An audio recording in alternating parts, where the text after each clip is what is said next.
Australia নাকি বিশ্ব champion, কিন্তু পাকিস্তানে গিয়ে যে অবস্থা হলো দেখে মনে হচ্ছে ট্রফিটা বিমানবন্দরে রেখেই মাঠে নেমেছিল।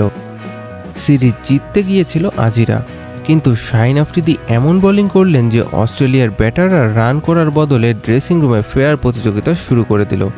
মাত্র 157 রানেই অল আউট। এরপর পাকিস্তানের ব্যাটিংয়ে খুব একটা আরামদায়ক ছিল না। 112 রানে 6 উইকেট পড়ে যাওয়ার পর মনেই হচ্ছিল ম্যাচটা বুঝি সিনেমার ক্লাইম্যাক্স ঢুকে গেছে। কিন্তু শাদাব খান বললেন, চিন্তা কিসের, ব্যাট হাতে নেমে ম্যাচ ফিনিশ করে দিলেন একদম স্টাইল মেরে। আর এখন পাকিস্তানের কাছে সিরিজ হারার কষ্ট বুকে নিয়ে অস্ট্রেলিয়া চলে আসছে বাংলাদেশে। টাইগার ভক্তদের আশা মিরপুরে স্পিনের উইকেটে এবার আজিদের আরও বড় চমক অপেক্ষা করতেছে। আপনার মতে বাংলাদেশ কি অস্ট্রেলিয়াকে সিরিজ হারাতে পারবে, নাকি বিশ্ব চ্যাম্পিয়নরা ঘুরে দাঁড়াবে?